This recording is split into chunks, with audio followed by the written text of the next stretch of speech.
गौ माता को सनातन धर्म में माता का स्थान दिया गया है। वे केवल हमें दूध नहीं देती, बल्कि हमें धर्म, सत्य और अहिंसा का पाठ भी पढ़ाती हैं। लेकिन क्या होगा जब एक व्यक्ति बुराई के रास्ते पर चले और गौ माता उसे सही राह दिखाए? आइए जानते हैं इस प्रेरणादायक कहानी में। एक गांव में मधु नाम का युवक रहता था। वह झूठ बोलता, चोरी करता और लोगों को परेशान करता था। उसे किसी की भावनाओं की परवाह नहीं थी। मधु गरीबों का अपमान करता और गौशाला से चारा चुराकर बेच देता। एक दिन वह एक पीपल के पेड़ के नीचे जाकर सो गया। मधु को नींद में एक स्वप्न आया। सपने में गौ माता प्रकट हुई और उन्होंने क्रोधित होकर मधु से कहा, मधु, तुम्हारे कर्म पापमय हो चुके हैं। यदि तुमने ये पाप नहीं छोड़े, तो तुम्हारा भविष्य अंधकार में चला जाएगा। गौ माता ने मधु को समझाया कि मनुष्य को 5 प्रमुख पापों से दूर रहना चाहिए। 1. झूठ बोलना। झूठ बोलना सबसे बड़ा पाप है। झूठ से क्षणिक लाभ तो मिल सकता है, लेकिन अंत में यह विनाश का कारण बनता है। सत्य ही धर्म का आधार है। जो व्यक्ति झूठ बोलता है, वह धीरे धीरे अपने विश्वास, सम्मान और सद्गुणों को खो देता है। जिस प्रकार अंधकार कभी प्रकाश को नहीं मिटा सकता, उसी प्रकार झूठ कभी सत्य को नहीं हरा सकता। इसलिए सच्चाई के मार्ग पर चलो, क्योंकि सत्य ही तुम्हें सच्ची शांति और सफलता दिलाएगा। 2. चोरी करना। चोरी करना बहुत बड़ा पाप है। जो व्यक्ति दूसरों की चीजें हड़पता है, वह कभी सुखी नहीं रह सकता। चोरी से अर्जित धन अपवित्र होता है और ऐसे धन से खरीदी गई कोई भी वस्तु कभी आनंद नहीं देती। चोरी केवल धन या वस्तु की नहीं होती, बल्कि विश्वास, ईमानदारी और सच्चाई की भी होती है। जो व्यक्ति चोरी करता है, वह समाज और स्वयं को धोखा देता है। याद रखो, जो परिश्रम से कमाया जाता है, वही सच्चा सुख देता है। 3. अहंकार रखना। अहंकार मनुष्य के पतन का सबसे बड़ा कारण है।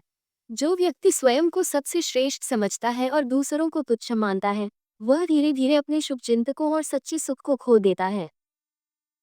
अहंकार जल में पड़े उस बुलबुले की तरह है जो कुछ क्षणों के लिए चमकता है, लेकिन अंततः नष्ट हो जाता है।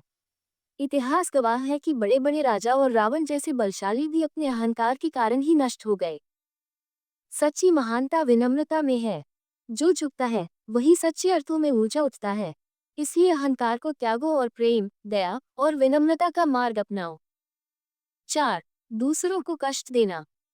जो दूसरों को कष्ट देता है, वह स्वयं भी कभी सुखी नहीं रह सकता। जिस प्रकार एक कांटा दूसरे को चुभाने के बाद भी धरती पर गिरकर कुचला जाता है, उसी प्रकार जो व्यक्ति दूसरों को दुख देता है, उसका भी जीवन कष्ट में हो जाता है। ईश्वर ने सभी प्राणियों को प्रेम और करुणा के लिए बनाया है। जिस हाथ से तुम किसी को आंसू देते हो, वही हाथ एक दिन तुम्हारे लिए भी रोने का कारण बनेगा। इसलिए यदि सच्चा सुख चाहते हो, तो प्रेम, दया और परोपकार का मार्ग अपनाओ। 5. गौ माता और प्रकृति का अपमान। गौ माता, पृथ्वी, नदियाँ, वृक्ष और समस्त प्रकृति तुम्हें जीवन देती है। लेकिन जो व्यक्ति इनका अपमान करता है, वह स्वयं अपने विनाश को आमंत्रित करता है। गाय केवल एक पशु नहीं, बल्कि माँ समान है। उसके दूध से तुम पलते हो, लेकिन यदि तुम उसे कष्ट दोगे, तो तुम्हारा जीवन अशांत हो जाएगा। इसी प्रकार वृक्ष तुम्हें छाया और प्राणवायु देते हैं, नदियाँ तुम्हारी प्यास बुझाती हैं, और धरती तुम्हें अन्न देती है। जो इनका अपमान करता है, वो पुण्य नहीं, पाप अर्जित करता है। यदि सुख और समृद्धि चाहते हो, तो गौ माता और प्रकृति का सम्मान करो, उनकी सेवा करो और उनका संरक्षण करो। यही सच्चा धर्म है। गौ माता के इन पवित्र उपदेशों ने मधु की आंखें खोल दी। उसे एहसास हुआ कि वह अब तक कितने पाप कर चुका था और यदि वह इसी मार्ग पर चलता रहा, तो उसका जीवन अंधकार में डूब जाएगा।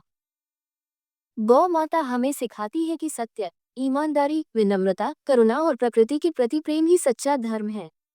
जो इन सिद्धांतों का पालन करता है, उसका जीवन सुखी और शांतिपूर्ण होता है। हमें भी अपने जीवन में इन शिक्षाओं को अपनाना चाहिए, ताकि हमारा भविष्य उज्जवल हो और हम सच्चे अर्थों में धर्म के मार्ग पर चल सकें। जय गौ माता। गौ माता की बातें सुनकर मधु को अपनी गलती का एहसास हुआ। नींद खुलते ही उसने सबसे पहले गौ माता से क्षमा मांगी। इसके बाद मधु ने गरीबों की मदद की, झूठ और चोरी छोड़ दी और गौ माता की सेवा करने लगा। पूरा गांव उसके बदलाव को देखकर चकित था। मधु पूरी तरह बदल गया है। अब वह गौ माता की सेवा करता है, सत्य बोलता है और सभी की मदद करता है। गौ माता केवल दूध देने वाली नहीं है, वे धर्म और सत्य का प्रतीक भी हैं। जो उनकी सेवा करता है और उनके उपदेशों का पालन करता है, उसका जीवन सुखी और समृद्ध बनता है। हमें झूठ, चोरी, अहंकार, क्रूरता और प्रकृति के अनादर जैसे पापों से बचना चाहिए। गौ माता हमें सिखाती है कि धर्म और सच्चाई के मार्ग पर चलकर ही हम जीवन को सफल बना सकते हैं। अगर आपको यह वीडियो पसंद आई है तो वीडियो को लाइक करें, शेयर करें, कमेंट करें और चैनल को सब्सक्राइब करना ना भूलें। तो मिलते हैं आपसे अगली वीडियो में। तब तक के लिए नमस्कार। जय गौ माता।